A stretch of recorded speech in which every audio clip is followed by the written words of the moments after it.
എല്ലാവർക്കും കേരള PSC ട്രെൻഡ്സിലേക്ക് ഒരിക്കൽ കൂടി സ്വാഗതം. ഇന്ന് നമ്മൾ SCRT ക്ലാസ്സിലെ 10ാം ക്ലാസ്സിലെ ചാപ്റ്റർ 7 ചർച്ച ചെയ്യുന്നത്. നമ്മുടെ ഇന്ത്യൻ ഹിസ്റ്ററി എന്നുള്ള മൊഡ്യൂളിലെ അവസാന SCRT ചാപ്റ്ററാണ് ഇന്നത്തേത്. 10ാം ക്ലാസ്സിലെ അധ്യായം 7 സ്വാതന്ത്ര്യാനന്തര ഇന്ത്യ എന്നുള്ള ചാപ്റ്ററാണ് ഇന്നത്തെ നമ്മുടെ ക്ലാസ്. അപ്പോൾ ഞാൻ എപ്പോഴും പറയുന്നത് പോലെ തന്നെയാണ്, എൻ്റെ ക്ലാസ്സുകൾ ഇഷ്ടപ്പെട്ടാൽ, ഈ ക്ലാസ്സുകൾ നിങ്ങൾക്ക് ഉപകാരപ്പെട്ടാൽ മാത്രം എൻ്റെ ചാനലൊന്ന് സബ്സ്ക്രൈബ് ചെയ്യുക, മറ്റുള്ളവരിലേക്ക് ഷെയർ ചെയ്ത് എത്തിക്കുക. അപ്പോൾ നമുക്ക് നേരെ വീഡിയോയിലേക്ക് പോവാം. അധ്യായം 7 സ്വാതന്ത്ര്യാനന്തര ഇന്ത്യ എന്നുള്ളതാണ് നമ്മൾ ഇന്നത്തെ ചാപ്റ്റർ. ഇനി ഇവിടെ ഫസ്റ്റ് തന്നെ രവീന്ദ്രനാഥ ടാഗോറിൻ്റെ വാക്കുകളുണ്ട്. വിധിയുടെ ചക്രങ്ങൾ ഒരു നാൾ ഇന്ത്യ ഉപേക്ഷിക്കുവാൻ ബ്രിട്ടീഷുകാരെ നിർബന്ധിതരാക്കും. പക്ഷേ ഏത് രൂപത്തിലുള്ള ഇന്ത്യയാവും അവർ ഇവിടെ ഉപേക്ഷിച്ച് പോകുക. നൂറ്റാണ്ടുകളായുള്ള അവരുടെ ഭരണത്തിൻ്റെ അരുവി അവസാനം വറ്റിവരണ്ട് പോകുമ്പോൾ അവർ വിട്ടുപോകുന്നത് ചെളിയുടെയും അഴുക്കിൻ്റെയും കൂമ്പാരമായിരിക്കും. അപ്പോൾ ഇതാണ് രവീന്ദ്രനാഥ ടാഗോറിൻ്റെ വാക്കുകൾ. അപ്പോൾ എന്നാലും ബ്രിട്ടീഷുകാർ ഇന്ത്യ വിട്ടു പോകും, പക്ഷെ അവർ പോകുമ്പോൾ ഇവിടെ അഴുക്കിൻ്റെയും ചെളിയുടെയും ഒരു കൂമ്പാരമായിരിക്കും എന്നുള്ളതാണ് അദ്ദേഹത്തിൻ്റെ വാക്കുകൾ. രവീന്ദ്രനാഥ ടാഗോർ 1941 നടത്തിയ നിരീക്ഷണമാണ് മുകളിൽ നൽകിയിരിക്കുന്നത്. ഇതിലൂടെ അദ്ദേഹം എന്തെല്ലാം കാര്യങ്ങളാണ് സൂചിപ്പിക്കുന്നത് എന്ന് ചോദിച്ചാൽ, ഇന്ത്യയുടെ ഭരണം ബ്രിട്ടീഷുകാർ ഉപേക്ഷിക്കേണ്ടി വരും. ദുരിതപൂർണമായ ഇന്ത്യയായിരിക്കും ബ്രിട്ടീഷുകാർ ഉപേക്ഷിച്ച് പോകുന്നത്. കാരണം ഇന്ത്യയുടെ സമ്പത്ത് കൊള്ളയടിച്ചത് കൊണ്ടാണ്, മാക്സിമം കൊള്ളയടിച്ച് ബ്രിട്ടനിലേക്ക് ഊറ്റിക്കൊണ്ടുപോയതാണ്. നമ്മൾ ചോർച്ചാ സിദ്ധാന്തമൊക്കെ പഠിച്ചതാണ്. അപ്പോൾ അതിനെക്കുറിച്ചാണ് ടാഗോർ ഇങ്ങനെ പറഞ്ഞത്. അഭയാർത്ഥി പ്രവാഹം എന്ന് പറഞ്ഞുകൊണ്ട് അഭയാർത്ഥി പ്രവാഹത്തിൻ്റെ ചിത്രങ്ങൾ ഇതിൽ കൊടുത്തിട്ടുണ്ട്. ഇത് സ്വാതന്ത്ര്യാനന്തര സമയത്തെ ഇന്ത്യയിലെ അവസ്ഥയാണ്. അഭയാർത്ഥി പ്രവാഹം എന്ന് പറഞ്ഞുകൊണ്ട് ആളുകൾ കാളവണ്ടിയിൽ പോകുന്നൊരു ചിത്രമുണ്ട്. അതുപോലെ തീവണ്ടിയിൽ കുത്തി നിറഞ്ഞു പോകുന്ന ഒരു ചിത്രമുണ്ട്, തീവണ്ടിയുടെ മുകളിലൊക്കെ കയറിയിട്ട്. അതേപോലെ റെയിൽവേൻ്റെ അടുത്ത് കൂടി തലച്ചുമടായിട്ട് സാധനങ്ങൾ ഏറ്റിയിട്ട് അങ്ങനെ പോകുന്നുണ്ട്. ഇതൊക്കെ അന്നത്തെ അഭയാർത്ഥി പ്രവാഹത്തിൻ്റെ ചിത്രങ്ങളാണ് കാണിച്ചിട്ടുള്ളത്. ചിത്രങ്ങൾ ശ്രദ്ധിക്കൂ. കുടുംബാംഗങ്ങളോടൊപ്പം ഭാണ്ഡക്കെട്ടുകളും തലയിലേറ്റി നടന്നു നീങ്ങുന്ന അഭയാർത്ഥികളാക്കപ്പെട്ട ജനങ്ങളുടെ ചിത്രങ്ങളാണിത്. വിഭജന കാലത്ത് ഇന്ത്യയിലെ സാധാരണ കാഴ്ചയായിരുന്നു ഇത്. അപ്പോൾ വിഭജന കാലത്ത് ഇന്ത്യയിലുള്ള മെയിൻ ഒരു കാഴ്ച അല്ലെങ്കിൽ പ്രധാനപ്പെട്ട ഒരു പ്രശ്നമായിരുന്നു അഭയാർത്ഥി പ്രവാഹം. ഇന്ത്യയിൽ നിന്ന് പാകിസ്ഥാനിലേക്കും അതേപോലെ പാകിസ്ഥാനിൽ നിന്ന് ഇന്ത്യയിലേക്കും അഭയാർത്ഥി പ്രവാഹം ഉണ്ടായി.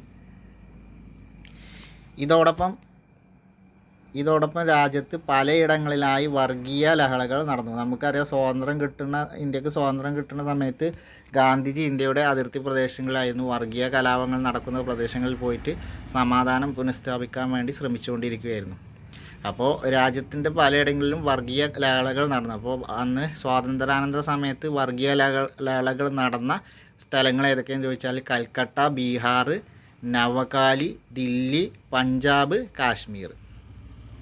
കൽക്കട്ട, ബീഹാർ, നവകാലി, ദില്ലി, പഞ്ചാബ്, കാശ്മീർ. അപ്പോൾ ഈ സ്ഥലങ്ങളിലാണ് രക്തരൂക്ഷിതമായ കലാപങ്ങൾ, വർഗീയ കലാപങ്ങൾ തന്നെ നടന്നു. ആയിരക്കണക്കിന് ആളുകൾ കൊല്ലപ്പെട്ടു, സ്ത്രീകൾ ആക്രമിക്കപ്പെട്ടു.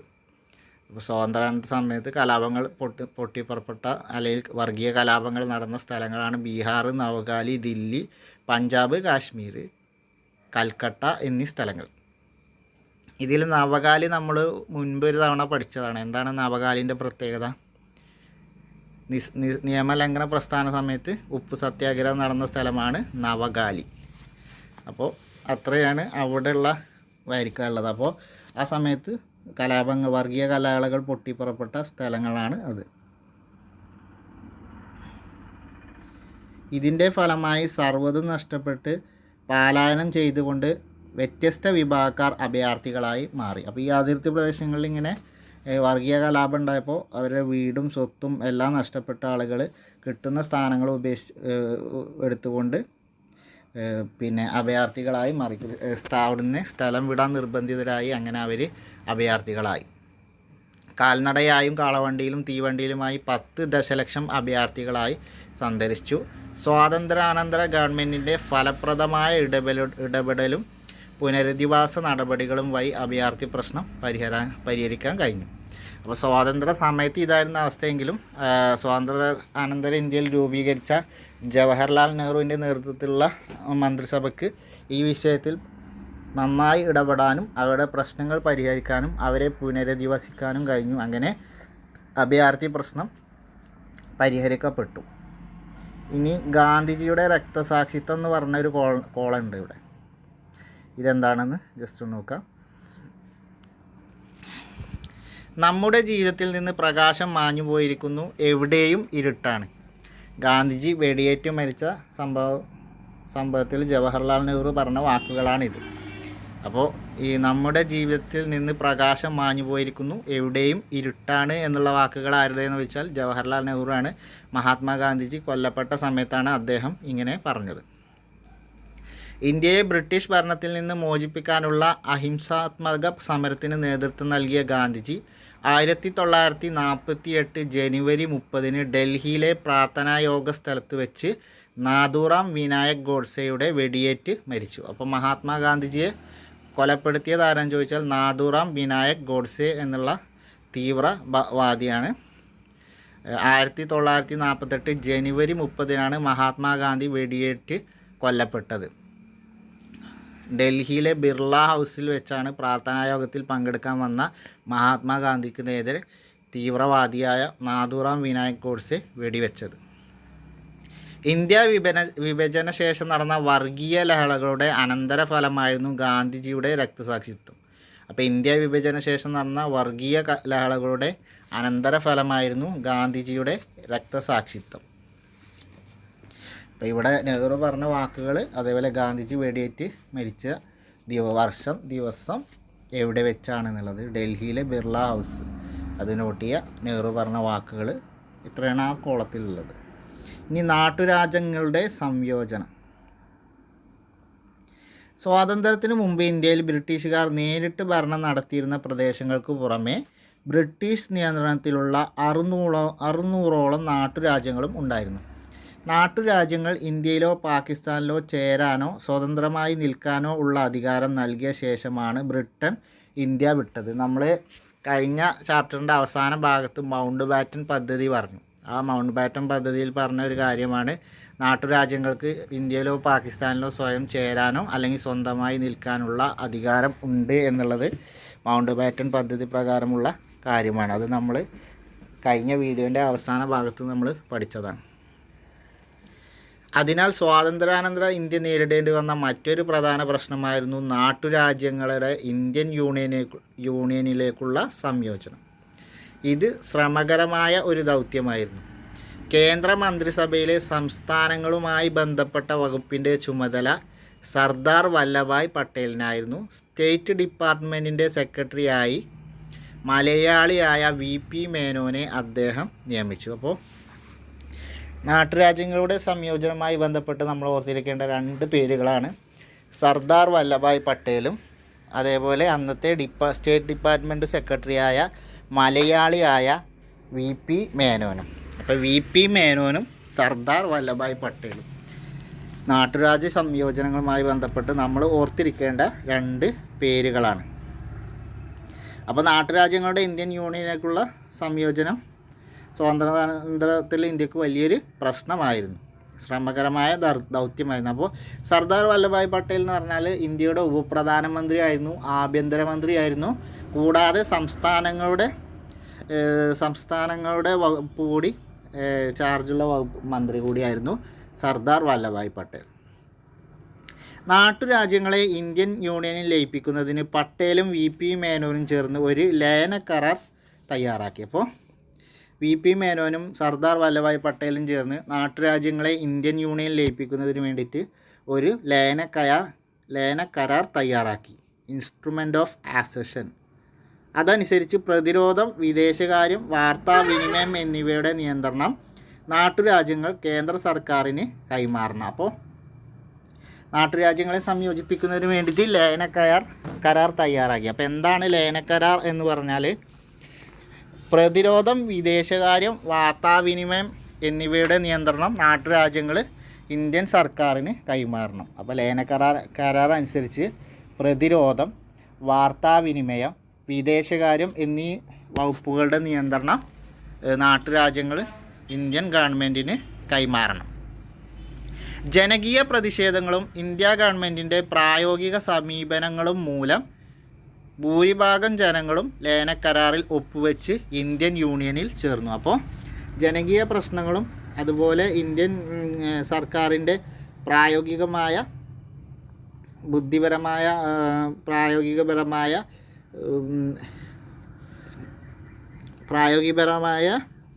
സമീപനങ്ങളും മൂലം, ഇന്ത്യ ഗവൺമെൻറ്റിൻ്റെ പ്രായോഗിക സമീപനങ്ങളും ജനങ്ങളുടെ എതിർപ്പും മൂലം പല നാട്ടുരാജ്യങ്ങളും ലയനക്കരാറിൽ ഒപ്പുവെച്ച് ഇന്ത്യൻ യൂണിയൻ്റെ ഭാഗമായി. എന്നാൽ ഹൈദരാബാദ്, കാശ്മീർ, ജുനഗഡ് എന്നീ നാട്ടുരാജ്യങ്ങൾ ഇന്ത്യൻ യൂണിയനിൽ ചേരാൻ വിസമ്മതിച്ചു. അപ്പോൾ ഇവിടെ നോട്ട് ചെയ്യേണ്ട പോയിന്റ്, ഇന്ത്യൻ യൂണിയനിൽ ചേരാൻ വിസമ്മതിച്ച നാട്ടുരാജ്യങ്ങൾ ആരൊക്കെയാണ്? ഹൈദരാബാദ്, കാശ്മീർ, ജുനഗഡ്. ഹൈദരാബാദ്, കാശ്മീർ, ജുനഗഡ് എന്നീ നാട്ടുരാജ്യങ്ങളാണ് ഇന്ത്യൻ യൂണിയനിൽ ചേരാൻ വിസമ്മതിച്ച നാട്ടുരാജ്യങ്ങൾ. പ്രീവിയസ് ക്വസ്റ്റ്യൻ ആണ്, ഇന്ത്യൻ യൂണിയനിൽ ചേരാൻ വിസമ്മതിച്ച നാട്ടുരാജ്യങ്ങൾ. അപ്പോൾ ഇന്ത്യൻ യൂണിയൻ ചേരാൻ വിസമ്മതിച്ച നാട്ടുരാജ്യങ്ങൾ ചിലപ്പോൾ ബന്ധം കണ്ടെത്തി എഴുതാൻ കൊടുക്കാം, അല്ലെങ്കിൽ ജോഡി ശരിയാക്കാൻ കൊടുക്കാം, അല്ലെങ്കിൽ ഡയറക്റ്റായിട്ട് ചോദ്യം ചോദിക്കാം. അപ്പോൾ നമ്മൾ എങ്ങനെ വന്നാലും ഹൈദരാബാദ്, കാശ്മീർ, ജുനഗഡ് എന്ന് ഓർത്തിരിക്കണം. ലയനക്കരാർ എന്താണെന്ന് ചോദിച്ചു, അതനുസരിച്ച് ഏതൊക്കെ വകുപ്പുകളാണ് കേന്ദ്ര സർക്കാരിന് കൊടുക്കേണ്ടത് എന്ന് നോക്കുക. വിദേശകാര്യവും വാർത്താവിനിമയം, പിന്നെ ഏത് വകുപ്പ് കൊടുക്കണം? പ്രതിരോധം, വിദേശകാര്യം, വാർത്താവിനിമയം എന്നീ വകുപ്പുകൾ നാട്ടുരാജ്യങ്ങൾ ഇന്ത്യൻ സർക്കാരിന്, കേന്ദ്ര സർക്കാരിന് നൽകണം. അതാണ് ലയനക്കരാർ. അപ്പം ജുനഗഡ്, ഹൈദരാബാദ്, കാശ്മീർ ഒഴികെയുള്ള രാജ്യങ്ങൾ ഇന്ത്യൻ യൂണിയനിൽ ചേർന്നു. ഈ 3 രാജ്യങ്ങൾ ചേരാൻ വിസമ്മതിച്ചു. പിന്നീട് അനുരഞ്ജനത്തിലൂടെയും സൈനിക നടപടിയിലൂടെയും രാജ്യങ്ങളെ ഇന്ത്യൻ യൂണിയനിൽ കൂട്ടിച്ചേർത്തു. അപ്പോൾ ഇവരെ സൈനിക നടപടിയിലൂടെയും ബാക്കിയുള്ള ആളുകളെ അനുരഞ്ജന ചർച്ചകളിലൂടെയൊക്കെയാണ് ഇന്ത്യൻ യൂണിയനിൽ ചേർത്തത്. സ്വാതന്ത്ര്യ പ്രാപ്തിക്ക് ശേഷം ഫ്രാൻസ്, പോർച്ചുഗൽ എന്നീ യൂറോപ്യൻ രാജ്യങ്ങൾക്ക് ഇന്ത്യയിൽ അധീന പ്രദേശങ്ങൾ ഉണ്ടായിരുന്നു. ഇവിടങ്ങളിൽ ശക്തമായ ജനകീയ പ്രക്ഷോഭങ്ങൾ ഉണ്ടായി. അതോടെ ഫ്രാൻസ് തങ്ങളുടെ അധീന പ്രദേശങ്ങൾ തിരിച്ചു നൽകി. സൈനിക നടപടിയിലൂടെ പോർച്ചുഗലിൻ്റെ അധീനതയിലുണ്ടായിരുന്ന പ്രദേശങ്ങളും ഇന്ത്യൻ യൂണിയനിൽ ലയിപ്പിച്ചു. അപ്പോൾ പരിപൂർണമായി നമ്മൾ ബ്രിട്ടീഷുകാർ ഇന്ത്യ വിട്ടുപോയി, നാട്ടുരാജ്യങ്ങളെയൊക്കെ നമ്മൾ സംയോജിപ്പിച്ചു. എന്നാലും ഇന്ത്യയിലെ ചില പ്രദേശങ്ങളിൽ വിദേശ ശക്തികളായ ഫ്രാൻസിനും പോർച്ചുഗലിനും സ്വാധീനമുണ്ടായിരുന്നു. അവരായിരുന്നു അവരുടെ നിയന്ത്രണത്തിലുള്ള കോളനികൾ ഉണ്ടായിരുന്നു. അപ്പോൾ ശക്തമായ ജനകീയ പ്രക്ഷോഭത്തിൻ്റെ അടിസ്ഥാനത്തിൽ ഫ്രാൻസുകാർ വിട്ടുപോയി. പോർച്ചുഗീസുകാരെ പോകാൻ വേണ്ടിയിട്ട് ഇന്ത്യ സൈനിക നീക്കം നടത്തിയിട്ടാണ് പോർച്ചുഗീസുകാരെ ഇന്ത്യയിൽ നിന്ന് തുരത്തിയത്. അപ്പോൾ ഇന്ത്യയിൽ നിന്ന് അവസാനം പോയ വിദേശികൾ ആരാണെന്ന് ചോദിച്ചാൽ പോർച്ചുഗീസുകാരാണ്. ഇന്ത്യയിലേക്ക് വന്ന ആദ്യത്തെ ആളുകളും യൂറോപ്യൻസും പോർച്ചുഗീസുകാരാണ്. അവസാനം പോയതും പോർച്ചുഗീസുകാരാണ്. അപ്പോൾ യൂറോപ്യൻസ് ആദ്യം വന്നത് പോർച്ചുഗീസുകാരാണ്, അവസാനമായി ഇന്ത്യയിൽ നിന്ന് പോയതും പോർച്ചുഗീസുകാരാണ്. ഇനി അടുത്ത കോളത്തിൽ അവരെ സ്ഥലങ്ങൾ പഠിക്കുന്നുണ്ട്. അതാണ് നമ്മളിപ്പോൾ സ്ഥലങ്ങളെക്കുറിച്ച് പറയാത്തത്. അതിനു മുമ്പ് ഇവിടെ നമുക്കൊരു കോളത്തിൽ പഠിക്കാണ്ട് സിനിമകളെ കുറിച്ചാണ്. വിഭജനം സിനിമയിൽ എന്ന് പറഞ്ഞാണ്ട് വിഭജന കാലത്തെ സംഭവങ്ങളെ ആസ്പദമാക്കി ധാരാളം സിനിമകൾ നിർമ്മിക്കപ്പെട്ടിട്ടുണ്ട്. ഋതിക് ഘട്ടക്കിൻ്റെ മേഘദാക്കധാര, MS സത്യുവിൻ്റെ ഗരം ഹവ, ഗോവിന്ദ് നിഹലാനിയുടെ തമസ്, പമേല റൂക്സിൻ്റെ ട്രെയിൻ ടു പാകിസ്ഥാൻ എന്നിവ വിഭജനകാല പ്രശ്നങ്ങളെ അടിസ്ഥാനമാക്കി നിർമ്മിച്ച പ്രശസ്ത സിനിമകളാണ്. അപ്പോൾ വിഭജനകാലത്തെ സംഭവങ്ങളെ അടിസ്ഥാനമാക്കി വന്ന സിനിമകൾ ഏതൊക്കെയാണെന്ന് നോക്കാം. അതിൽ പമേല റൂക്സിൻ്റെ ട്രെയിൻ ടു പാകിസ്ഥാൻ അത് ഇമ്പോർട്ടൻ്റ് ആണ്, പ്രീവിയസ് ക്വസ്റ്റ്യൻ ആണ്. മറ്റേതും ഇമ്പോർട്ടൻ്റ് ആണ്, പക്ഷേ പമേല റൂക്സിൻ്റെ ട്രെയിൻ ടു പാകിസ്ഥാനും പ്രീവിയസ് ക്വസ്റ്റ്യൻ ആണ്. ഋതിക് ഘട്ടക്കിൻ്റെ മേഘേ ദാക്കധാര MS സത്യുവിൻ്റെ ഗരം ഹവ, ഗോവിന്ദ് നിഹലാനിയുടെ തമസ്, അമേല റോക്സിൻ്റെ ട്രെയിൻ ടു പാകിസ്ഥാൻ എന്നീ സിനിമകൾ ഓർത്തു വെക്കുക. ആരൊക്കെ സംവിധാനം ചെയ്തത് എന്നുള്ളത് വിഭജന കാലത്തെ സംഭവങ്ങളെ ആസ്പദമാക്കി വന്ന സിനിമകളാണ്. ഇനി നമ്മൾ പറഞ്ഞു സ്റ്റേറ്റ് സെക്രട്ടറി ആയിരുന്നു VP മേനോൻ എന്ന് പറഞ്ഞു. അപ്പോൾ നമ്മൾ VP മേനോൻ എന്നുള്ള പേര് പിന്നെ ഇന്ത്യൻ നാട്ടുരാജ്യങ്ങളുടെ സംയോജനം എന്ന് പറയുമ്പോൾ നമ്മൾ ഓർക്കേണ്ട 2 പേരുകളാണ്. ഒന്ന് സർദാർ വല്ലഭായ് പട്ടേൽ, ഇന്ത്യയുടെ ഉരുക്കു മനുഷ്യനായ ബർദോളി ഗാന്ധി എന്നറിയപ്പെടുന്ന സർദാർ വല്ലഭായ് പട്ടേൽ. രണ്ടാമത്തെ ആളാണ് അന്നത്തെ സ്റ്റേറ്റ് ഡിപ്പാർട്ട്മെൻറ്റ് സെക്രട്ടറി ആയിരുന്ന മലയാളിയായ VP മേനോൻ. അപ്പോൾ നാട്ടുരാജ്യ സംയോജനം എന്ന് പറഞ്ഞാൽ ഈ 2 പേരുകളും പ്രധാനപ്പെട്ടതാണ്. ഇനി VP മേനോൻ എന്ന് പറഞ്ഞങ്ങാണ്ട് VP മേനോൻ്റെ കാര്യങ്ങൾ കുറച്ച് പറയുന്നുണ്ട്. 1894 പാലക്കാട് ജില്ലയിലെ ഒറ്റപ്പാലത്ത് ജനിച്ചു. അപ്പോൾ VP മേനോന് പാലക്കാട് ജില്ലയിലാണ് ജനിച്ചത്. പാലക്കാട് ജില്ലയിലെ ഒറ്റപ്പാലത്താണ് ജനനം. സ്കൂൾ ജീവിതത്തിന് ശേഷം വിവിധ മേഖലകളിൽ ജോലി നോക്കി. പിന്നീട് ഡൽഹി സെക്രട്ടേറിയറ്റിൽ ഒരു ക്ലാർക്കായി ജോലി നേടി. ഇംഗ്ലീഷ് ഭാഷയിൽ പ്രാവീണ്യമുണ്ടായിരുന്നതിനാൽ അദ്ദേഹത്തെ ഗവൺമെൻറ് നിരവധി ചുമതലകൾ ഏൽപ്പിച്ചു. അപ്പോൾ അദ്ദേഹത്തിൻ്റെ പ്രത്യേകത എന്ന് പറഞ്ഞാൽ ഇംഗ്ലീഷ് ഭാഷയിൽ നല്ല പാണ്ഡിത്യമുള്ള ആളായിരുന്നു. അതുകൊണ്ട് തന്നെ ഇന്ത്യൻ സർക്കാർ അദ്ദേഹം ഡൽഹിയിൽ സെക്രട്ടേറിയറ്റിൽ ഒരു ക്ലർക്കായി ജോലി ചെയ്തിരുന്ന അദ്ദേഹത്തെ ഇംഗ്ലീഷ് ഭാഷയിലുള്ള പ്രാവീണ്യം കാരണം ഇന്ത്യ ഗവൺമെൻറ് പല ആവശ്യങ്ങൾക്കും വേണ്ടി ഉപയോഗപ്പെടുത്തി നിരവധി ചുമതലകളും അദ്ദേഹത്തിന് നൽകി. സർദാർ പട്ടേലിനും നെഹ്റുവിനും ഒപ്പം നാട്ടുരാജ്യങ്ങളുടെ സംയോജനത്തിൽ നിർണായക പങ്ക് വഹിച്ചു. 1952 ഒറീസയിൽ ഗവർണറായി ചുമതലയേറ്റു. അപ്പോൾ VP മേനോൻ്റെ പ്രത്യേകത പാലക്കാട് ജില്ലയിലെ ഒറ്റപ്പാലത്ത് ജനനം, അതേപോലെ നമ്മൾ ഡിപ്പാർട്ട്മെൻറ്റ് സ്റ്റേറ്റ് സെക്രട്ടറി ആയിരുന്നു എന്ന് പറഞ്ഞു, നാട്ടുരാജ്യങ്ങളുടെ സംയോജനത്തിൽ മുഖ്യ പങ്ക് വഹിച്ചു എന്ന് പറഞ്ഞു. കൂടാതെ ഒഡീഷയുടെ ഇന്നത്തെ ഒഡീഷ അന്ന് ഒറീസയുടെ ഗവർണറായി ചുമതലയേറ്റു. അന്ന് ഒറീസ എന്നാണ്, ഇന്നത്തെ പേര് ഒഡീഷ എന്നാണ്. അപ്പോൾ ഒഡീഷയുടെ ഗവർണറായി 1952 അദ്ദേഹം നിയമിതനായി. ചിലപ്പോൾ സ്റ്റേറ്റ്മെൻറ്റ് ടൈപ്പിൽ നമുക്ക് വരും. അപ്പോൾ വർഷം 1952 ഓർത്തിരിക്കണം. Odisha governor. The transfer of power in India, integration of Indian States. ഈ 2 ബുക്കുകളും പ്രധാനപ്പെട്ടതാണ്. 2ഉം പ്രീവിയസ് ക്വസ്റ്റ്യനാണ്. ഇപ്പോൾ കഴിഞ്ഞ അവസാന ഘട്ട ഖാദി ബോർഡ് LDCയിൽ പോലും ചോദിച്ച ചോദ്യമാണ് the transfer of power in India. The transfer of power in India, integration of Indian States. The transfer of power in India, integration of Indian States. അത് നമ്മൾ ഈ വാക്കുകൾ തന്നെ നോക്കിയാൽ നമുക്ക് ഒരുവിധം കിട്ടും. അപ്പോൾ ഈ 2 ബുക്കുകളും VP മേനോൻ്റെ ബുക്കുകളാണ്. നാട്ടുരാജ്യ സംയോജനം, VP മേനോൻ, അദ്ദേഹത്തിൻ്റെ ഈ ബുക്കുകൾ, ഇതൊക്കെ പ്രധാനപ്പെട്ടതാണ്. അപ്പോൾ ഓർത്തിരിക്കുക. ഇനി നമ്മൾ നേരത്തെ സൂചിപ്പിച്ചിരുന്നു ഇന്ത്യക്ക് സ്വാതന്ത്ര്യം കിട്ടിയിട്ടും ഫ്രാൻസിനും അതുപോലെ പോർച്ചുഗലിനും അധീനതയിലുള്ള പ്രദേശങ്ങൾ ഇന്ത്യയിലുണ്ടായിരുന്നു എന്ന് പറഞ്ഞു. ജനകീയ പ്രക്ഷോഭം കാരണം ഫ്രാൻസുകാർ പോയി എന്ന് പറഞ്ഞു. എന്നാൽ പോർച്ചുഗലിനെ ഒഴിപ്പിച്ചത് സൈനിക നടപടിയിലൂടെയായിരുന്നു. അപ്പോൾ ആ പ്രദേശങ്ങൾ എന്തൊക്കെയാണെന്ന് നോക്കാം. ഫ്രാൻസുകാരുടെ അധീനതയിലുണ്ടായിരുന്ന പ്രദേശങ്ങളാണ് പോണ്ടിച്ചേരി, കാരക്കൽ, മാഹി, യാനം. അപ്പോൾ കേരളത്തിലെ മാഹി, തമിഴ്നാട്ടിലെ പോണ്ടിച്ചേരി, ആന്ധ്രയിലെ കാരക്കൽ, യാനം എന്നീ പ്രദേശങ്ങൾ ഫ്രാൻസിൻ്റെ അധീനതയിലായിരുന്നു. അപ്പോൾ എല്ലാ 3 സംസ്ഥാനങ്ങളുടെയും ബോർഡർ അതിർത്തി പ്രദേശങ്ങൾ കൂടിയിട്ട് ഫ്രാൻസിൻ്റെ കീഴിലായിരുന്നു. ഇന്നത് പുതുച്ചേരി, പഴയ പോണ്ടിച്ചേരി, ഇപ്പോൾ പുതുച്ചേരി എന്നുള്ള കേന്ദ്രഭരണ പ്രദേശമാണ് ഈ പഴയ ഫ്രാൻസിൻ്റെ അധീനതയിലുണ്ടായ പ്രദേശം. അപ്പോൾ പോണ്ടിച്ചേരി, കാരക്കൽ, മാഹി, യാനം എന്നിവ ഫ്രാൻസിൻ്റെ അധീനതയിലുണ്ടായിരുന്ന പ്രദേശങ്ങളാണ്. നമ്മളൊക്കെ അറിയാം മാഹിയുടെ അതിർത്തിയിലുള്ള പുഴയാണ് മയ്യഴി പുഴ. മയ്യഴി ഗാന്ധി എന്നൊക്കെ നമ്മൾ പഠിച്ചിട്ടുണ്ട്. അപ്പോൾ മയ്യഴി പുഴയെ ഇംഗ്ലീഷ് ചാനൽ എന്ന് പറഞ്ഞിരുന്നു. അതിനുള്ള കാരണം മയ്യഴി പുഴയുടെ അപ്പുറത്ത് ഈ പുതുച്ചേരി ഭാഗം ഫ്രാൻസിൻ്റെ അധീനതയിലും ബാക്കി മലബാർ ഇങ്ങോട്ട് കണ്ണൂർ ഈ സൈഡൊക്കെ ബ്രിട്ടീഷുകാരുടെ അധീനതയിലും ആയതുകൊണ്ട് തന്നെ മയ്യഴി പുഴയെ ഇംഗ്ലീഷ് ചാനൽ എന്ന് വിളിച്ചിരുന്നു. ബ്രിട്ടനെയും ഫ്രാൻസിനെയും വേർതിരിക്കുന്ന കടലെടുക്കാണ് ഇംഗ്ലീഷ് ചാനൽ. അപ്പോൾ കേരളത്തിൽ അവരുടെ ഇന്ത്യയിൽ അവരുടെ അധീനത ഉള്ള പ്രദേശത്ത് വേർതിരിച്ചിരുന്നത് മയ്യഴി പുഴയായിരുന്നു. അതുകൊണ്ടാണ് മയ്യഴി പുഴയെ ഇംഗ്ലീഷ് ചാനൽ എന്ന് പറയുന്നത്. ഇനി അവർ ഇന്ത്യ വിട്ട വർഷം 1954. ഇന്ത്യക്ക് സ്വാതന്ത്ര്യം കിട്ടി 7 വർഷത്തിന് ശേഷമാണ് ഫ്രാൻസുകാർ ഇന്ത്യ വിട്ടത്. അത് ജനകീയ പ്രക്ഷോഭം കാരണമാണ് ഇന്ത്യ വിട്ടത്.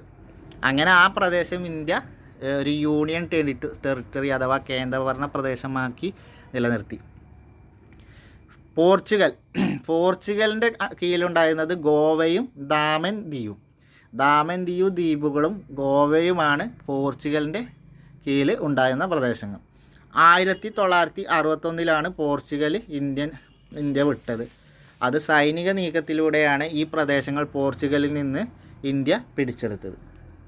അപ്പോൾ ഫ്രാൻസുകാർ ജനകീയ പ്രതിഷേധത്തെ തുടർന്നാണ് പോയതെങ്കിൽ പോർച്ചുഗലിൽ നിന്ന് ഇന്ത്യ സൈനിക നീക്കത്തിലൂടെയാണ് ഗോവ, ദാമൻ ദിയു എന്നീ പ്രദേശങ്ങൾ പിടിച്ചെടുത്തത് 1961.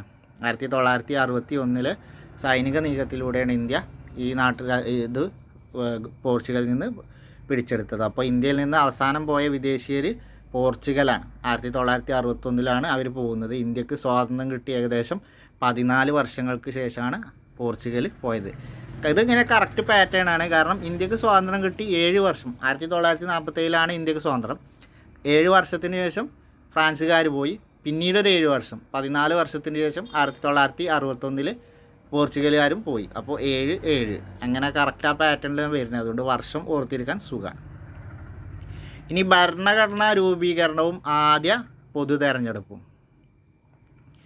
ഇന്ത്യയുടെ രാഷ്ട്ര രൂപീകരണത്തിന് അടിത്തറയായത് ഇന്ത്യൻ ഭരണഘടനയാണ്. ക്യാബിനറ്റ് മിഷൻ്റെ നിർദ്ദേശപ്രകാരം 1946 ഡോക്ടർ രാജേന്ദ്ര പ്രസാദ് അധ്യക്ഷനായി ഭരണഘടനാ നിർമ്മാണ സഭ രൂപീകരിച്ചു. അപ്പോൾ ആരുടെ നിർദ്ദേശപ്രകാരമാണ് ഭരണഘടനാ നിർമ്മാണ സഭ രൂപീകരിച്ചത് എന്ന് ചോദിച്ചാൽ ക്യാബിനറ്റ് മിഷൻ്റെയാണ്. അപ്പോൾ ക്യാബിനറ്റ് മിഷൻ്റെ നിർദ്ദേശപ്രകാരമാണ് ഭരണഘടനാ നിർമ്മാണ സഭ രൂപീകരിച്ചത്. അതിൻ്റെ അധ്യക്ഷൻ ആരാന്ന് ചോദിച്ചാൽ ഡോക്ടർ രാജേന്ദ്ര പ്രസാദാണ്. അതിൻ്റെ താൽക്കാലിക അധ്യക്ഷൻ ആരാന്ന് ചോദിച്ചാൽ സച്ചിദാനന്ദ സിൻഹയായിരുന്നു താൽക്കാലിക അധ്യക്ഷൻ. സ്ഥിരാധ്യക്ഷൻ ഡോക്ടർ രാജേന്ദ്ര പ്രസാദാണ്. ഇതും പ്രീവിയസ് ക്വസ്റ്റ്യനാണ്. കഴിഞ്ഞ അവസാനഘട്ട ഖാദി ബോർഡ് LD പരീക്ഷയിലും ചോദിച്ചിട്ടുണ്ട്. 4ാം ഘട്ടത്തിൽ ഭരണഘടന എഴുതി തയ്യാറാക്കാനായി BR അംബേദ്കർ ചെയർമാനായി ഒരു ഡ്രാഫ്റ്റിംഗ് കമ്മിറ്റിയെ നിയമിച്ചു. അപ്പോൾ ഡ്രാഫ്റ്റിംഗ് കമ്മിറ്റി ചെയർമാൻ ഭരണഘടനാ ശില്പി എന്നൊക്കെ അറിയപ്പെടുന്നത് BR അംബേദ്കറാണ്. ഡ്രാഫ്റ്റിംഗ് കമ്മിറ്റി അല്ലെങ്കിൽ കരട് കമ്മിറ്റി എന്നൊക്കെ പറഞ്ഞാൽ ഒരേ തന്നെയാണ്. ഡ്രാഫ്റ്റിംഗ് എന്നുള്ളത് ഇംഗ്ലീഷിലാണ്. അപ്പോൾ എഴുതി തയ്യാറാക്കുന്നതിന് വേണ്ടിയിട്ടാണ് ഡ്രാഫ്റ്റിംഗ് കമ്മിറ്റി ഉണ്ടാക്കിയത്. അതിൻ്റെ ചെയർമാൻ ഡോക്ടർ BR അംബേദ്കറാണ്. നിരവധി ചർച്ചകളിലൂടെയും സംവാദങ്ങളിലൂടെയും ഭരണഘടനയ്ക്ക് രൂപം നൽകി. ഇന്ത്യൻ സ്വാതന്ത്ര്യ സമര കാലഘട്ടത്തിൽ ഉയർന്നു വന്ന ആശയാഭിലാഷങ്ങളുടെ പ്രതിഫലനമായിരുന്നു ഇന്ത്യയുടെ ഭരണഘടന. അപ്പോൾ സ്വാതന്ത്ര്യ സമര കാലഘട്ടത്തിൽ ഉയർന്നു വന്ന ആശയാഭിലാഷങ്ങളുടെ പ്രതിഫലനമായിരുന്നു ഇന്ത്യയുടെ ഭരണഘടന.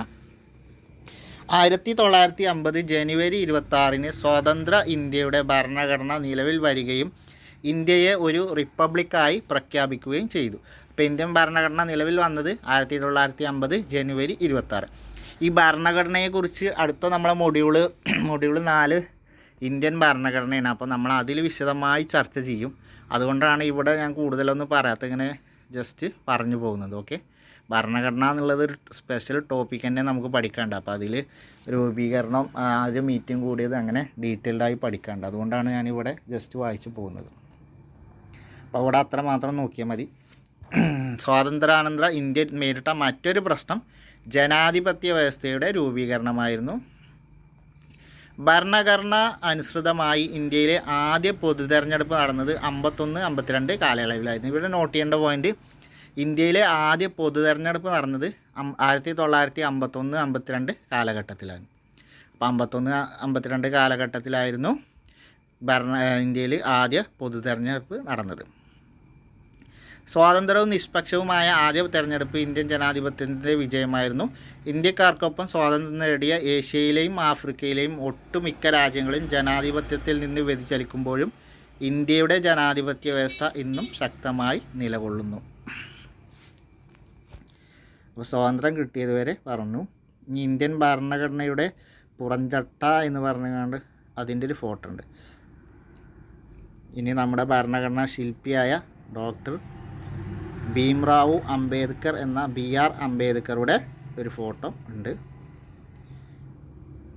ഇനി നമ്മൾ ഭരണഘടനാ നിർമ്മാണ സഭയുടെ സ്ഥിരം അധ്യക്ഷനായ ഡോക്ടർ രാജേന്ദ്ര പ്രസാദിൻ്റെ ഒരു ഫോട്ടോ കൂടി ഉണ്ട്, SCERT കൊടുത്തിട്ടുണ്ട്.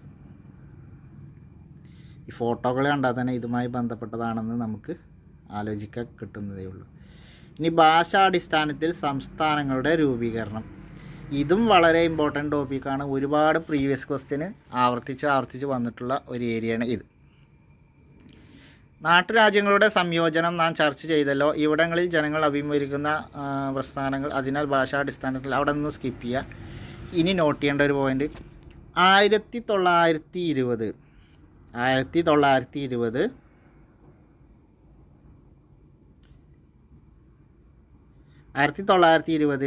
നാഗ്പൂർ കോൺഗ്രസ് സമ്മേളനത്തിൽ തന്നെ ഭാഷാടിസ്ഥാനത്തിൽ സംസ്ഥാന കോൺഗ്രസ് കമ്മിറ്റികൾ രൂപീകരിക്കാൻ തീരുമാനിച്ചിരുന്നു. അപ്പോൾ ഭാഷാടിസ്ഥാനത്തിൽ സംസ്ഥാന കോൺഗ്രസ് കമ്മിറ്റികൾ രൂപീകരിക്കാൻ തീരുമാനിച്ച കോൺഗ്രസ് സമ്മേളനമാണ് 1920 നാഗ്പൂർ കോൺഗ്രസ് സമ്മേളനം.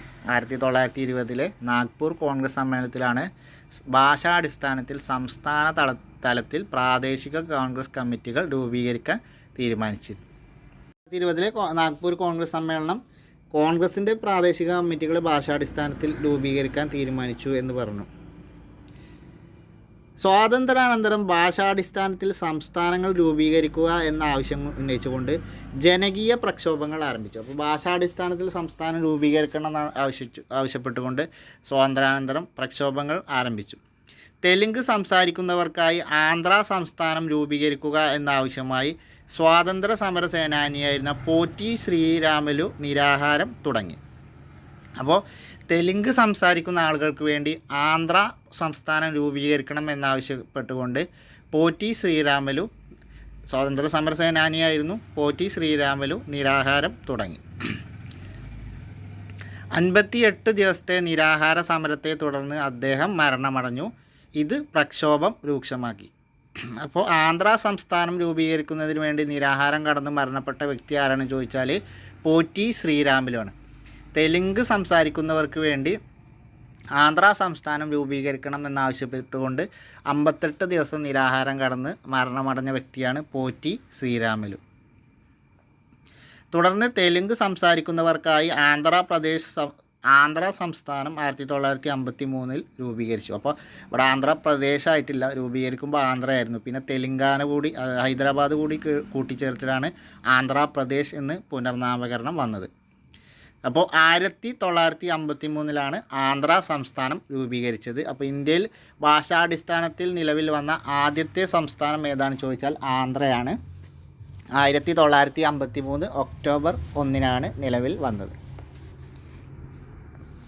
അപ്പോൾ പോറ്റി ശ്രീരാമലു അദ്ദേഹത്തിൻ്റെ നിരാഹാര സമരം, തെലുങ്ക് സംസാരിക്കുന്നവർക്കായുള്ള ആന്ധ്ര എന്ന സംസ്ഥാനം, ഭാഷാടിസ്ഥാനത്തിൽ ഇന്ത്യയിൽ രൂപപ്പെട്ട ആദ്യത്തെ സംസ്ഥാനമാണ് ആന്ധ്ര 1953. ഇത്രയും കാര്യങ്ങളാണ് അവിടെ നോട്ട് ചെയ്തിട്ടുള്ളത്. ഭാഷാടിസ്ഥാനത്തിലുള്ള സംസ്ഥാനം വേണമെന്ന ആവശ്യം ഇതേ തുടർന്ന് ശക്തമായി. അപ്പോൾ ആന്ധ്ര രൂപീകരിച്ചപ്പോൾ ഈ ആവശ്യം ഒന്നുകൂടി ശക്തമായി. ഭാഷയുടെ അടിസ്ഥാനത്തിൽ സംസ്ഥാനങ്ങളെ പുനഃസംഘടിപ്പിക്കുന്നതിനായി സംസ്ഥാന പുനഃസംഘടനാ കമ്മീഷൻ രൂപീകരിച്ചു. അപ്പോൾ സംസ്ഥാന പുനഃസംഘടനാ കമ്മീഷൻ രൂപീകരിച്ചു എന്തിനു വേണ്ടിയിട്ടാണ് ചോദിച്ചാൽ ഭാഷാടിസ്ഥാനത്തിൽ സംസ്ഥാനങ്ങളെ പുനഃസംഘടിപ്പിക്കുന്നതിന് വേണ്ടിയിട്ടായിരുന്നു സംസ്ഥാന പുനഃസംഘടനാ കമ്മീഷൻ രൂപീകരിച്ചത്. ഫസൽ അലിയായിരുന്നു ഈ കമ്മീഷൻ്റെ അധ്യക്ഷൻ. പ്രീവിയസ് ക്വസ്റ്റ്യൻ ആണ്, റിപ്പീറ്റഡ് ക്വസ്റ്റ്യൻ ആണ്. ഫസൽ അലിയായിരുന്നു ഈ കമ്മീഷൻ്റെ അധ്യക്ഷൻ. എച്ച്.എൻ. കുൻസ്രു, മലയാളിയായ കെ.എം. പണിക്കർ എന്നിവരായിരുന്നു ഇതിലെ മറ്റ് അംഗങ്ങൾ. എച്ച്.എൻ. കുൻസ്രു, മലയാളിയായ കെ.എം. പണിക്കർ എന്നിവരായിരുന്നു ഇതിലെ മറ്റ് അംഗങ്ങൾ. അപ്പോൾ ഭാഷാടിസ്ഥാനത്തിൽ സംസ്ഥാനങ്ങൾ പുനഃസംഘടിപ്പിക്കുന്നതിനായി സംസ്ഥാന പുനഃസംഘടനാ കമ്മീഷൻ രൂപീകരിച്ചു എന്ന് പറഞ്ഞു. അപ്പോൾ സംസ്ഥാന പുനഃസംഘടനാ കമ്മീഷൻ്റെ അധ്യക്ഷൻ ആരായിരുന്നു? ഫസൽ അലിയായിരുന്നു. ഇതിലെ മെമ്പർമാരാരൊക്കെയായിരുന്നു?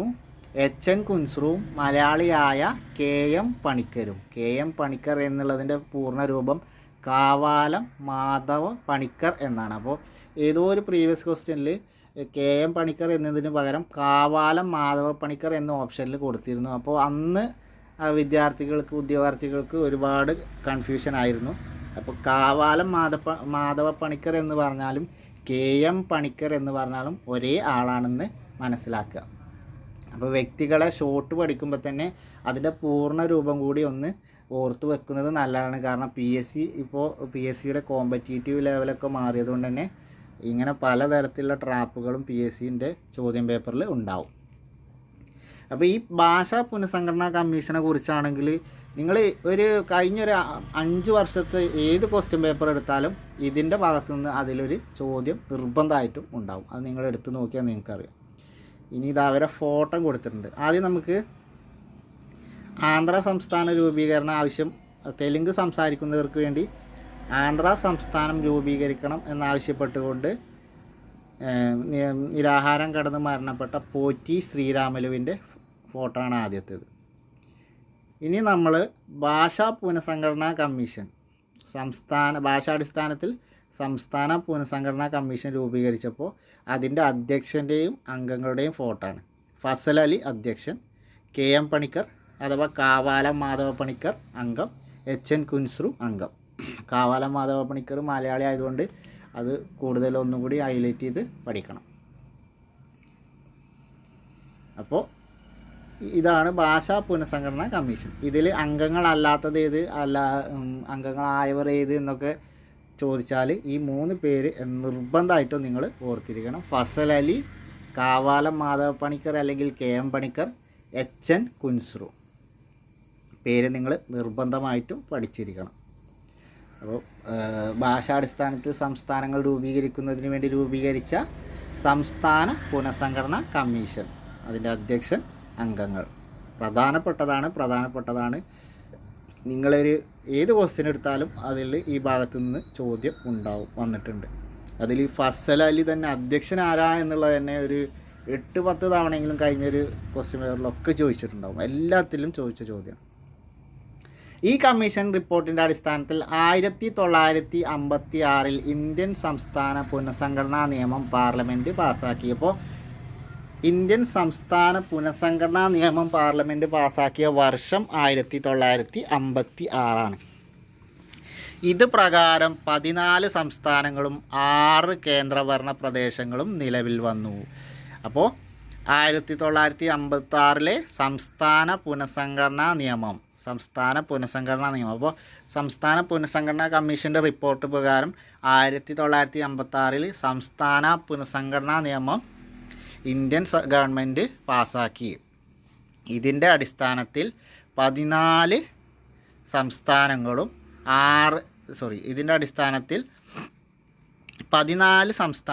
6 കേന്ദ്രഭരണ പ്രദേശങ്ങളും നിലവിൽ വന്നു.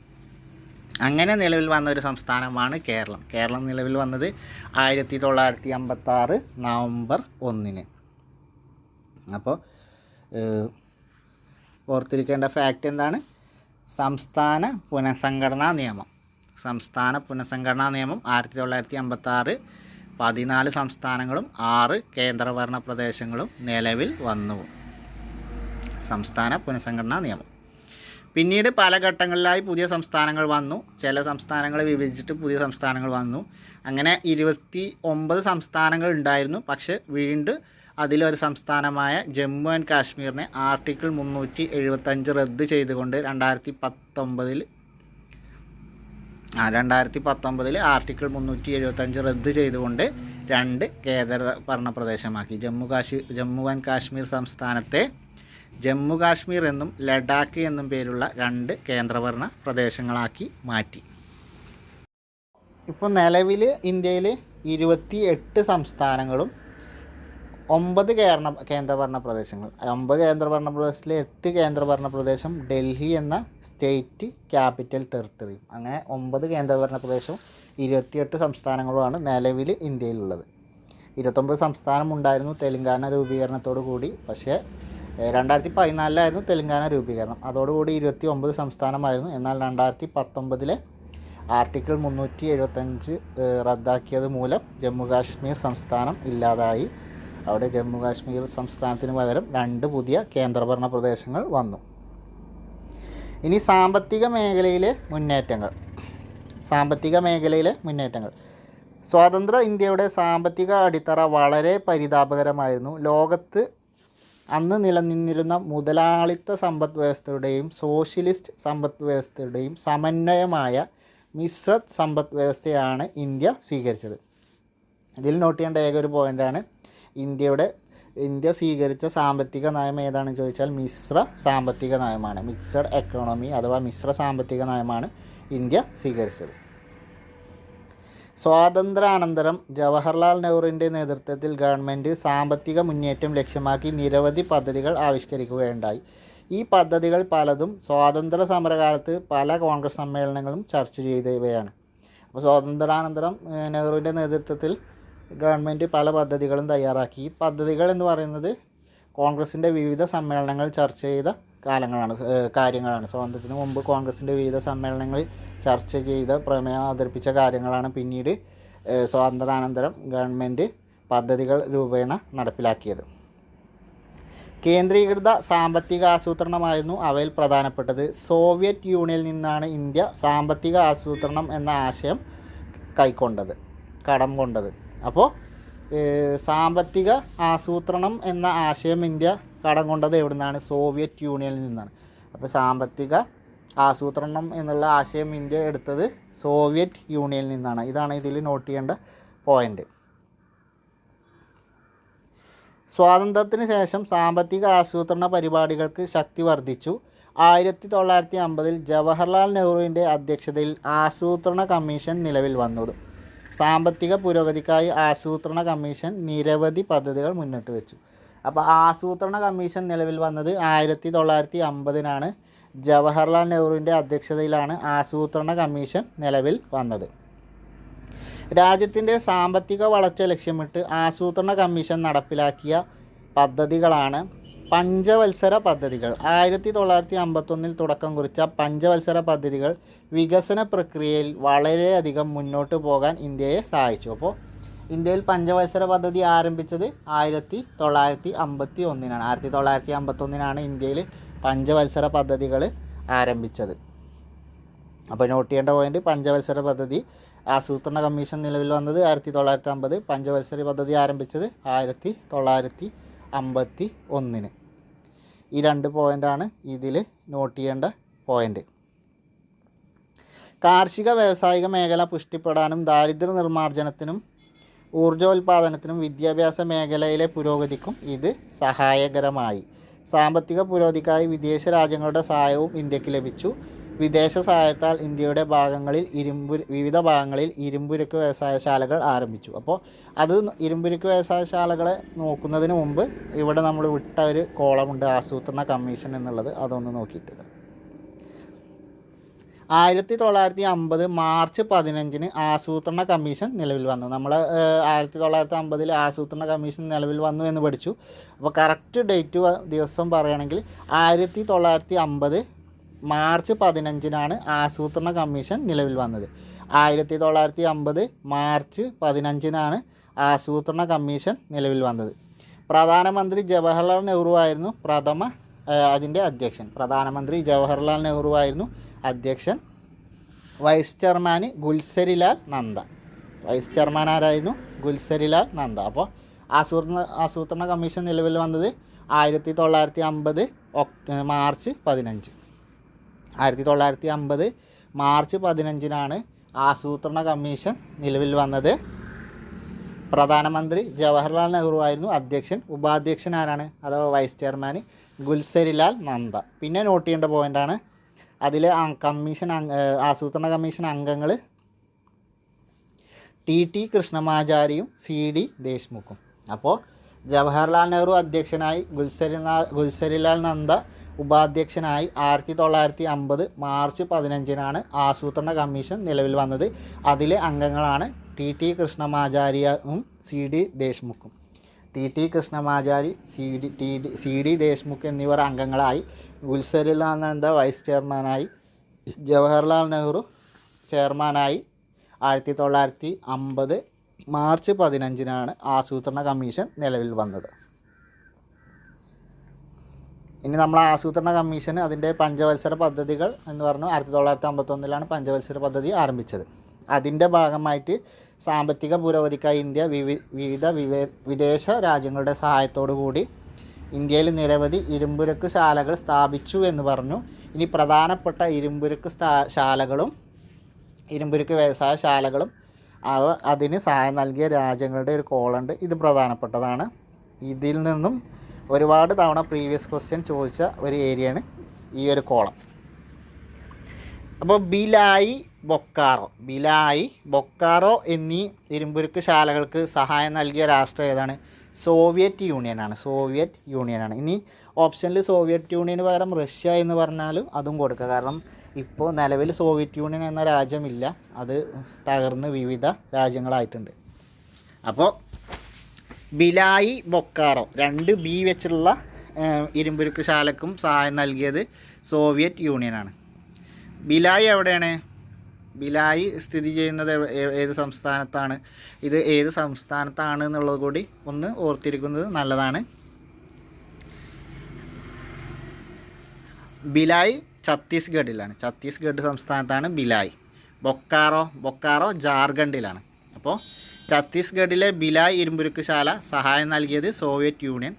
ജാർഖണ്ഡിലെ ബൊക്കാറോ ഇരുമ്പുരുക്ക് ശാല സഹായം നൽകിയത് സോവിയറ്റ് യൂണിയൻ. റുർക്കേലക്ക് സഹായം നൽകിയത് ജർമ്മനിയാണ്. അപ്പോൾ ജർ എന്നിങ്ങനെ പ്രാസൊപ്പിച്ച് പഠിച്ചാൽ തന്നെ കിട്ടും. റുർക്കേല ജർമ്മനി. റുർക്കേല എവിടെയാണ്? റുർക്കേല ഒഡീഷ സംസ്ഥാനത്താണ് റുർക്കേല. അപ്പോൾ ഒഡീഷയിലെ റുർക്കേലയിൽ ജർമ്മനിയുടെ സഹായത്തോടെയാണ് റുർക്കേല ഇരുമ്പുരുക്ക് ശാല സ്ഥാപിച്ചത്. അപ്പോൾ ഇരുമ്പുരുക്ക് വ്യവസായശാല സ്ഥാപിച്ചത് ഒഡീഷയിലെ റുർക്കേലയിൽ ജർമ്മനിയുടെ സഹായത്തോടെ. ദുർഗാപൂർ ബ്രിട്ടൻ്റെ സഹായത്തോടെയാണ് ദുർഗാപൂർ ഇരുമ്പുരുക്ക് വ്യവസായശാല സ്ഥാപിച്ചത്. ദുർഗാപൂരിൽ ഇരുമ്പുരുക്ക് വ്യവസായശാല സ്ഥാപിച്ചത് ബ്രിട്ടൻ്റെ സഹായത്തോടെയാണ്. ദുർഗാപൂർ എവിടെയാണ്? പശ്ചിമ ബംഗാളാണ്. അപ്പോൾ ഛത്തീസ്ഗഡിലെ ഭിലായ് സോവിയറ്റ് യൂണിയൻ്റെ സഹായത്തോടെ, ജാർഖണ്ഡിലെ ബൊക്കാറോയിലും സോവിയറ്റ് യൂണിയൻ്റെ സഹായത്തോടെ, ഒഡീഷയിലെ റുർക്കേലയിൽ ജർമ്മനിയുടെ സഹായത്തോടെയും പശ്ചിമ ബംഗാളിലെ ദുർഗാപൂരിൽ ബ്രിട്ടൻ്റെ സഹായത്തോടെയും ഇന്ത്യ ഇരുമ്പുരുക്ക് വ്യവസായശാലകൾ ആരംഭിച്ചു. പ്രധാനപ്പെട്ട പോയിൻ്റാണ്, നോട്ട് ചെയ്ത് വെക്കുക. ഇന്ത്യയുടെ സാമ്പത്തിക ആധുനികവൽക്കരണത്തിൽ വൻകിട അണക്കെട്ടുകൾ പ്രധാന പങ്കുവഹിച്ചു. കൃഷിക്കാവശ്യമായ ജലവും വ്യവസായങ്ങൾക്കാവശ്യമായ വൈദ്യുതോർജ്ജവും ഇതിൽ നിന്ന് ലഭിച്ചു. ഇന്ത്യയിലെ ഏറ്റവും വലിയ വിവിധോദ്ദേശ നദീതട പദ്ധതിയായ ബക്രാനങ്കൽ പദ്ധതി സ്വാതന്ത്ര്യാന ഇന്ത്യയുടെ അഭിമാനമാണ്. അപ്പോൾ ഇന്ത്യയിലെ ഏറ്റവും വലിയ വിവിധോദ്ദേശ നദീതട പദ്ധതി ഏതാണ്?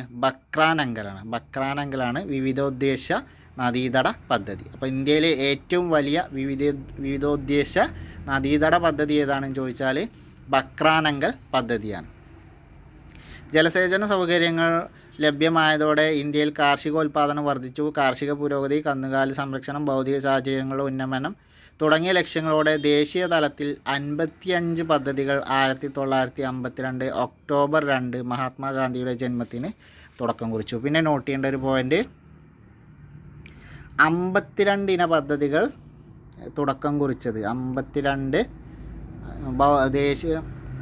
ദേശീയ പുരോഗതി ലക്ഷ്യമാക്കിക്കൊണ്ട് ദേശീയ തലത്തിൽ 55 പദ്ധതികൾക്ക് തുടക്കം കുറിച്ചത്.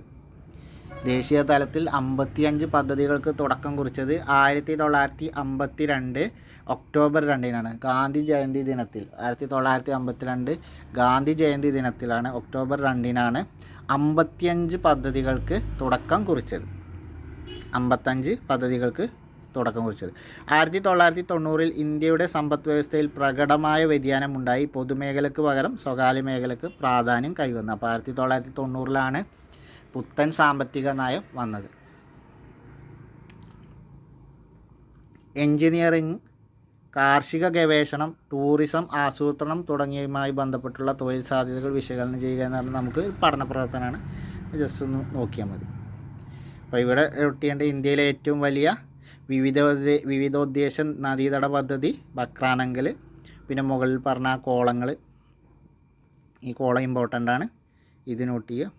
പിന്നെ ഇവിടെ ഗാന്ധി ജയന്തി ദിനത്തിൽ 1952 ആരംഭിച്ച 55 പദ്ധതികൾ 1952 ഒക്ടോബർ 2 മഹാത്മാഗാന്ധിയുടെ ജന്മദിനത്തിന് തുടക്കം കുറിച്ച 55 പദ്ധതികൾ. അതാണ് അതിൽ പറയാനുള്ളത്. ഇനി ശാസ്ത്ര സാങ്കേതിക നേട്ടങ്ങളാണ്. ശാസ്ത്ര സാങ്കേതിക നേട്ടങ്ങൾ. സ്വാതന്ത്ര്യാനന്തര ഇന്ത്യ ശാസ്ത്ര സാങ്കേതിക രംഗങ്ങളിൽ ശ്രദ്ധേയമായ പുരോഗതി കൈവരിച്ചു. ഇന്ത്യയുടെ കാർഷിക പുരോഗതിയിലും വ്യവസായവൽക്കരണത്തിലും സാങ്കേതിക വിദ്യക്കും സാങ്കേതിക വിദഗ്ധർക്കും പ്രധാന പങ്കുണ്ട്. ആധുനിക ശാസ്ത്രത്തിൻ്റെ ആരാധകനായിരുന്ന നെഹ്റുവിൻ്റെ നേതൃത്വത്തിൽ ശാസ്ത്ര സാങ്കേതിക രംഗങ്ങളിൽ ഇന്ത്യ അത്ഭുതപൂർവമായ നേട്ടങ്ങൾ കൈവരിച്ചു. നിരവധി ഗവേഷണ സ്ഥാപനങ്ങൾ നിലവിൽ വന്നു. അപ്പോൾ ശാസ്ത്ര സാങ്കേതിക പുരോഗതിയുടെ ഭാഗമായി ആദ്യകാലങ്ങളിൽ നിലവിൽ വന്ന ഗവേഷണ സമിതികൾ ഏതൊക്കെയാണെന്ന് നോക്കാം. ശാസ്ത്ര വ്യാവസായിക ഗവേഷണ സമിതി, council of science and industrial research, ശാസ്ത്ര വ്യാവസായിക ഗവേഷണ സമിതി. ഇന്ത്യൻ കാർഷിക ഗവേഷണ സമിതി, Indian council four agriculture research, Indian കാർഷിക ഗവേഷണ സമിതി. ഇന്ത്യൻ മെഡിക്കൽ ഗവേഷണ സമിതി, ഇന്ത്യൻ മെഡിക്കൽ ഗവേഷണ സമിതി, Indian council of medical research. ഈ പോയിൻ്റ് നമ്മൾ നോട്ട് ചെയ്യേണ്ടത് അറിയാം, ബന്ധം കണ്ടെത്താനോ അങ്ങനെ ബന്ധം കണ്ടെത്തി എഴുതാൻ വരും. ഇപ്പോൾ പ്രീവിയസ് ക്വസ്റ്റ്യനാണ് ഇതുപോലെ 3 തന്നിട്ട് പിന്നെ വേറെ സ്ഥാപനത്തിൻ്റെ പേരും കൂടി കൊടുത്തിരുന്നു. അപ്പോൾ എന്നിട്ട് ഒറ്റയാനെ കണ്ടെത്തുക എന്നതായിരുന്നു ചോദ്യം. അപ്പോൾ ഇതിൽ നമുക്ക് നോക്കുമ്പോൾ പെട്ടെന്ന് മനസ്സിലാവില്ല. അപ്പോൾ നോട്ട് ചെയ്യേണ്ട പോയിൻ്റാണ് ആദ്യകാലങ്ങളിൽ അനന്തര ഇന്ത്യയിൽ വന്ന ശാസ്ത്ര സാങ്കേതിക രംഗത്തെ പുരോഗതിക്ക് വേണ്ടി വന്ന ചില ഗവേഷണ സ്ഥാപനങ്ങളാണ് ഈ 3 പിന്നെ കൊടുത്തിരുന്ന ഒരു ഓപ്ഷനിൽ കൊടുത്തിരുന്നത് എനിക്ക് ഓപ്ഷന് ഞാൻ ക്വസ്റ്റ്യൻ കിട്ടുകയാണെങ്കിൽ ഞാനതൊന്ന് ഇതിൽ കാണിച്ചു തരാം. എനിക്ക് തോന്നുന്നത് ആ ഓപ്ഷൻ കൊടുത്തിരുന്നത് വേറെ ഏതോ ഒരു സ്ഥാപനത്തിൻ്റെ പേരായിരുന്നു എന്ന് തോന്നുന്നുണ്ട്.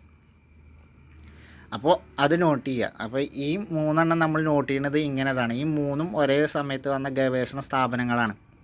ബാക്കിയുള്ളത് പിന്നീട് വന്നതാണ്. അപ്പോൾ അതാണ് ഇതിൽ ഒറ്റയാനെ കണ്ടെത്തുക. ഇപ്പോൾ PSCൻ്റെ ക്വസ്റ്റ്യൻ ലെവൽ മാറിയതുകൊണ്ട് നമുക്ക് എങ്ങനെ ചോദിക്കാം എന്ന് പറയാൻ പറ്റില്ല. അപ്പോൾ സമാന ബന്ധവും ഒറ്റയാനൊക്കെ നമ്മൾ തന്നെ സ്വയം ഐഡൻറ്റിഫൈ ചെയ്തുകൊണ്ട് ഏത് രീതിയിൽ വന്നാലും അറ്റൻഡ് ചെയ്യാനുള്ള ലെവലിലേക്ക് നമ്മൾ എത്തണം.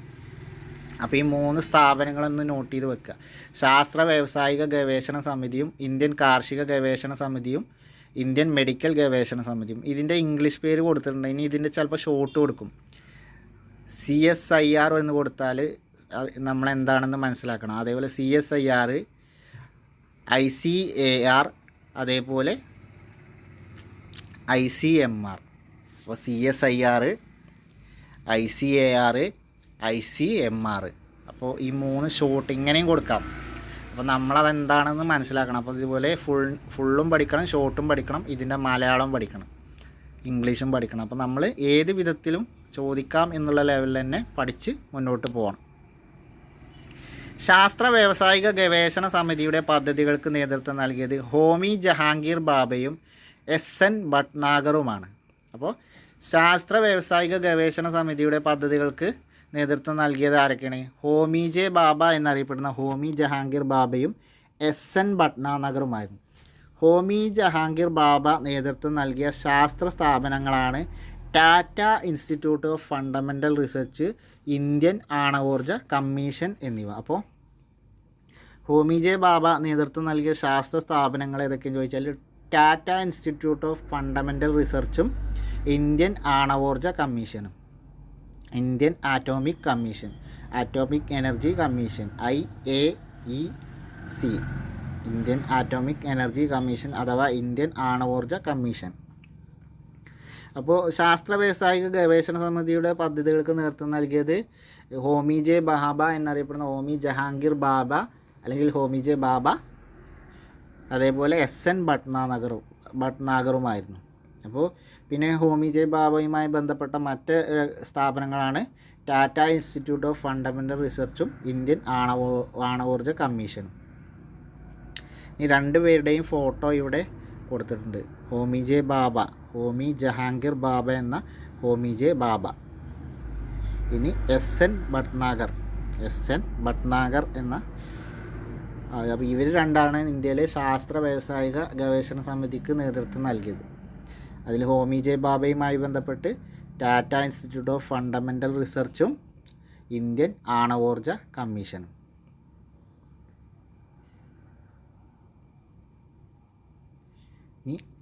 ലോകോത്തര നിലവാരമുള്ള നിരവധി എഞ്ചിനീയറിംഗ് വിദ്യാലയങ്ങൾ അക്കാലത്ത് സ്ഥാപിതമായി. ലോകോത്തര നിലവാരമുള്ള നിരവധി എഞ്ചിനീയറിംഗ് വിദ്യാലയങ്ങൾ അക്കാലത്ത് സ്ഥാപിതമായി.